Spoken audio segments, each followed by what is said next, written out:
angels. Nearly 70% of Americans believe in their existence. Is this what my life has become? Watching ancient aliens year after year? They have nothing new to say. They've run out of fresh opinions and fresh ideas. None of this really matters. It's silly. So, sometimes we need to have a little fun. And we're learning about things from our past. And even if it's a little goofy, who cares? It makes our lives a little less stressful and a little bit happier. Maybe it matters more than you realize. Why do you think any of this matters? We have to grow up and move on with our lives. I gotta get going soon.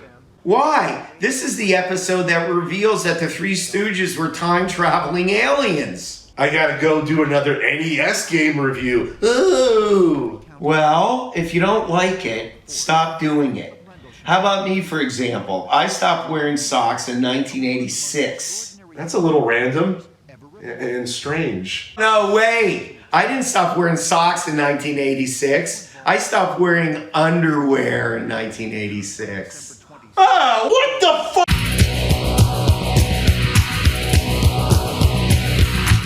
For 15 years now, I've reviewed the classic and not-so-classic NES games. From the black box games to Baby Boomer, Scoon, Wall Street Kid, Track and Field, and dozens more. But you know, my best days could be behind me. It might be time to move on.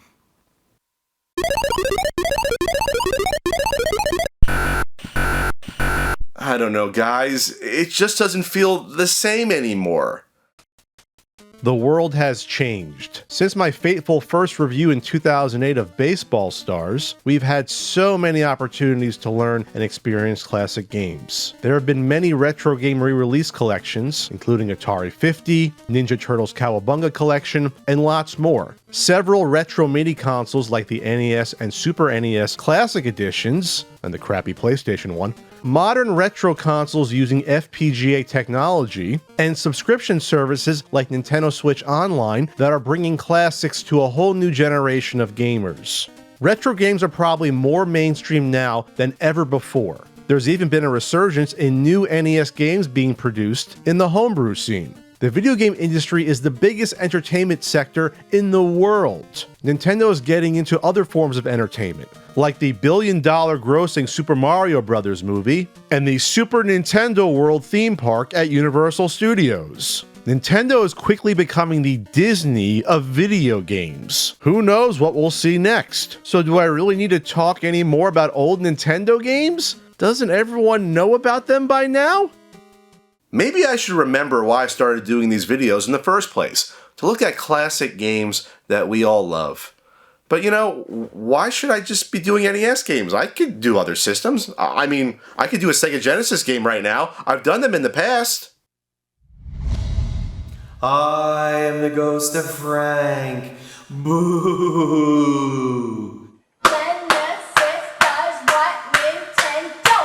Hey, is this your idea of blast processing?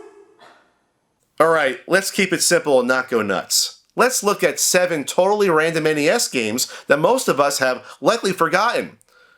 Because most of you will likely soon forget about me.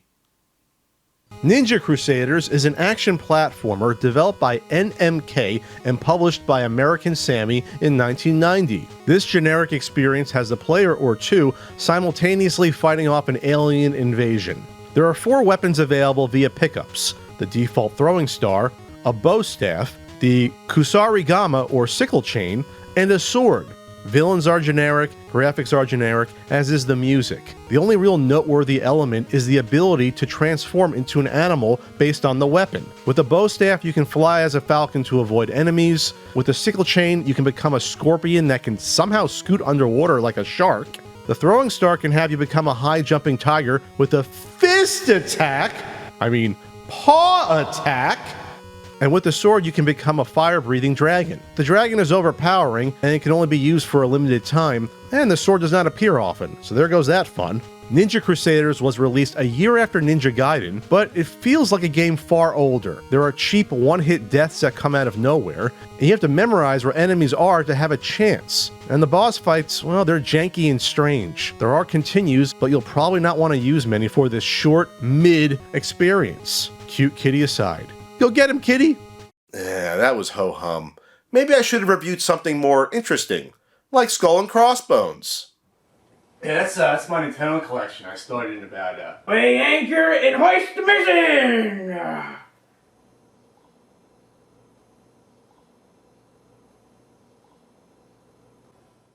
I think that pirate stole my NES Max. Eliminator Boat Duel was published in 1991 by Electrobrain and developed by Sculptured Software and Radioactive Software. It's a one-on-one speedboat racing experience where you take on several colorful opponents, such as a classic Hollywood starlet or someone who is probably Frank's supplier. Races take place starting up close on the side, then transition between overhead and third-person racing modes in wharf, ocean, and bayou settings. While racing, hazards like submarines and sharks should be avoided since they damage the ship's hull, and nitro pickups should be collected and used to stay ahead. There are ramps, and radioactive barrels will give the boat a slight speed increase as it jumps. The third-person racing sections do a good job conveying speed, where the boats must avoid the course flags and logs and crocodiles, or else they'll slow down. At the end of each race, players can use cash to repair damage and upgrade their boat. This can be a stiff challenge, especially in later stages, since you're only allowed 2 losses. It's a nice, tight racing package with solid graphics, good controls, and plenty of personality. There's even a slow-motion replay for close finishes, with bikini babes wondering where their clothes went. Hey, hope you're using a strong SPF. There's only a handful of different courses, so it gets repetitive, but this is one of the better NES racing experiences out there. Nintendo seems to agree, as this relatively unknown title was added to the Nintendo Switch Online library. One strange trivia piece about this game: the top of every NES cart label is misspelled. It's Eliminator Boat Duel. What? Why do I keep pointing at this label like an idiot? I can't stop! Help me! Super Dodgeball, developed by Technos Japan and published by CSG ImageSoft in 1989. This underappreciated gem... Wait, did I review this before? And did I join an actual dodgeball league just so I can get footage to put in a YouTube video? No one would be crazy enough to do that, right? Cycross, developed by Nihon Busan and published by FCI and Pony Canyon in 1988. Cycross is a quaint, simple side-scrolling shooter that looks like an arcade game from 1984 because it was originally made for arcades back in 1984. Players pilot a hoverbike called the Gilgit Petrus over 2 stages. You have to avoid obstacles while dealing with opposing alien riders you can bump, and watch out for fire from stationary foes. You can fight back with a laser that can be upgraded to turbo and wide fire by acquiring star power-ups. Along the way, you can rescue your people on the battlefield for bonus points at the end of the stage, but you must be mindful of your dwindling energy level and collect energy packs to keep going. This is a tough outing with single-hit deaths and lots of obstacles that can take you out. It's a pretty ordinary arcade experience, only highlighted by the dinosaur tanks you battle at the end of the second stage. After this, the game loops with a higher difficulty and a different colored stage if you succeed. Cycross, yeah, it's definitely forgettable. The game loops. I think I once reviewed a game called Loops.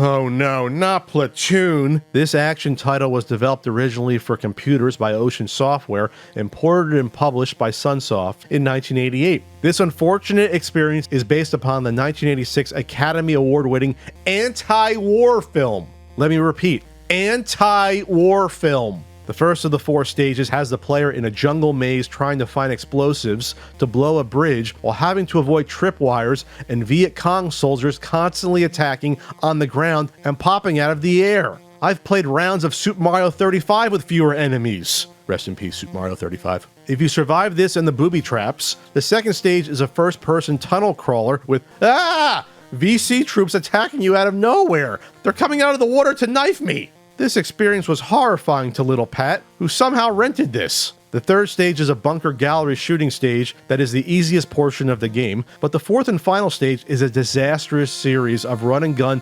single-screen stages where enemies at the top will rip you to shreds since they fire bullets that are near impossible to avoid. If you survive and are still interested, you'll have to take out Sergeant Barnes with a few grenades. Take the pain! Take the pain! I'm not saying every NES game has to have bright colors and bunnies, but Platoon ignores its source material's message and never should have been adapted into this. In fact, Platoon was one of the games I considered when developing my inappropriate NES games video that went unproduced. Hell, I think Hot Slots would have been less damaging to me as a child.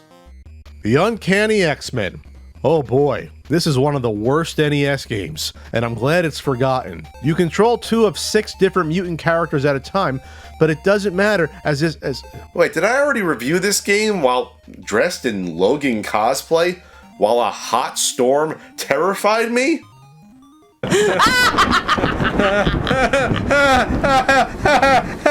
Well, she was a cutie at least. The Untouchables. Wow, another game based on an R-rated movie involving Ocean Software. This was developed by Special Effects Software, and Ocean published it in 1991. Like Platoon, The Untouchables is divided into several stages featuring different gameplay types, where you have to take down Al Capone's gang in 1930. The first stage is a difficult alley third-person shooter fight that can end very quickly. The second is an awkward side-scrolling run-and-gun shooter stage, where you hop around like an asshole trying to shoot 5 gangsters in gray hats to retrieve evidence. I guess the Untouchables don't believe in arrests. The next ridiculous stage is another third-person shooter where you roll on the ground while gangsters will carve you up. You have to shoot bottles to collect evidence? What? Did the game devs even know what evidence means? Oh well. Keep rolling, rolling, rolling. What? Oh, 2000s memes. After surgically repairing your knees and shoulders, you'll face another difficult alley shooting scene. If you survive that, you come to my favorite stage, where you have to gun down gangsters in a train station while trying to save an out-of-control baby carriage that has its own life meter. This is so dumb, I love it. I want that baby dead. I want his family dead. I want his carriage burned to the ground. Kudos for trying to follow the movie a bit. Then it's a one-shot attempt to shoot the head of the gangster holding a witness hostage. Oh, well, there goes the prosecution's case. Thankfully, there are unlimited continues. The final stage is annoying. You have to shoot Capone's assassin 6 times. However, you only have 6 shots, so missing only once is a failure. And you can get gunned down easily while waiting for your perfect shot. Ugh.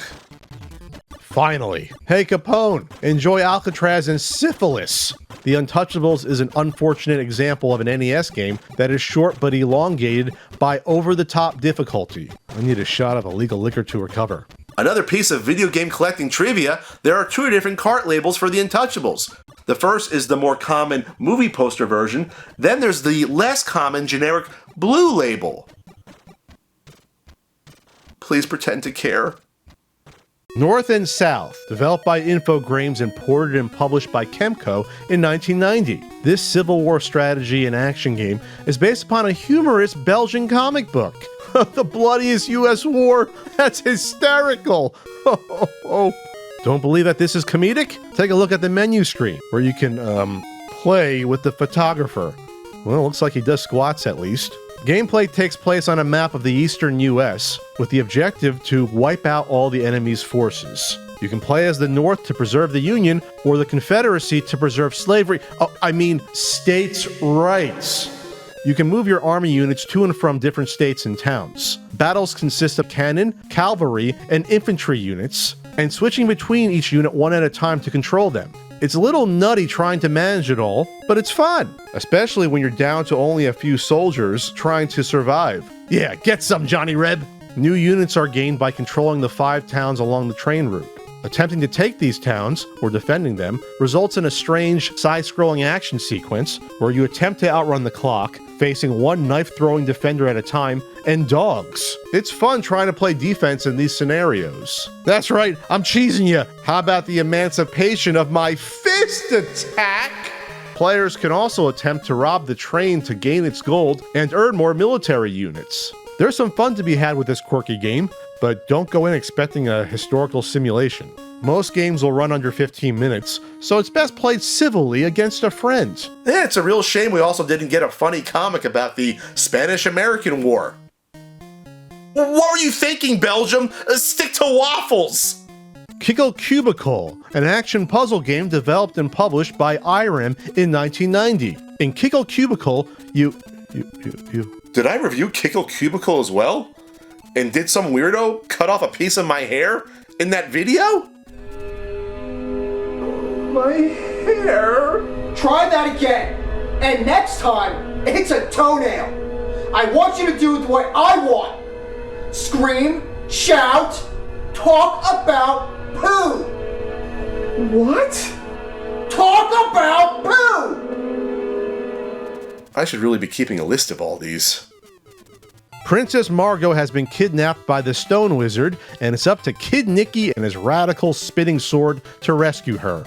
Kid Nikki Radical Ninja is an action platformer developed by IREM for arcades, ported by Tosei, and published by Data East in 1987. The player battles across 8 stages, all with a special boss character at the end. Along the way, kabuki ninjas, frogs, birds, and other menaces will harass the player. The simple gameplay is adequate for the most part, as it's mostly timing and being patient in taking out enemies. The end of each stage has a colorful, unique boss, like this big cheek bastard, a centipede, or a potty-mouthed monk. What did you call me? The one-hit deaths can be challenging, and there are only a couple of temporary power-ups you can get, which rarely appear. Visual and audio elements are very average, with the short and constantly looping stage tune becoming annoying after about a minute. Kid Nikki is fine to play, but it's probably not something you'll remember much of afterward, hence it being forgettable. But hey, I had fun playing it as a kid, I guess. We certainly had fun looking at some forgotten NES games. Ninja Crusaders, Eliminator Boat Duel, Cycross, Platoon, Untouchables, North and South, and Kid Nikki. Wait a second. Ninja Crusaders, Eliminator Boat Duel, Cycross, Platoon, Untouchables, North and South, Kid Nikki. The first letters of the names of the game spells NES Punk?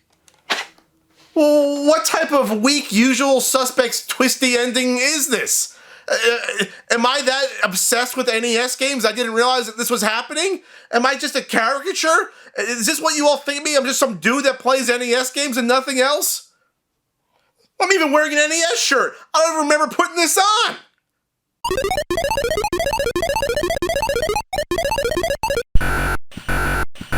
Angry Video Game Nerd, really? I'm glad that someone's finally recognized my hard work over the years.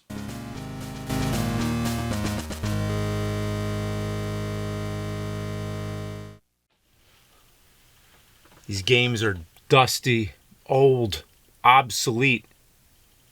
Obsolete. I wonder what Pat's been up to.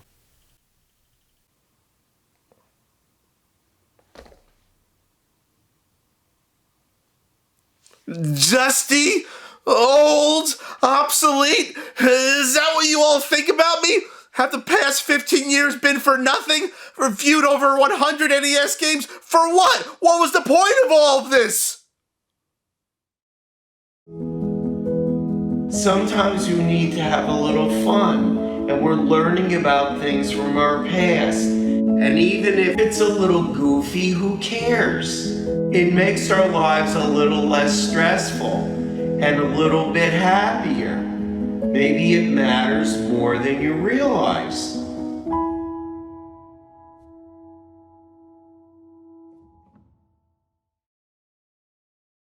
Leave it to Frank to put things in perspective. You know, I've often wondered, though, why I review mainly NES games and love the NES so much and even call myself the NES punk. Sometimes I've even wondered, maybe I'm in an NES game. But that's just me being silly.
I stopped wearing underwear in 1986.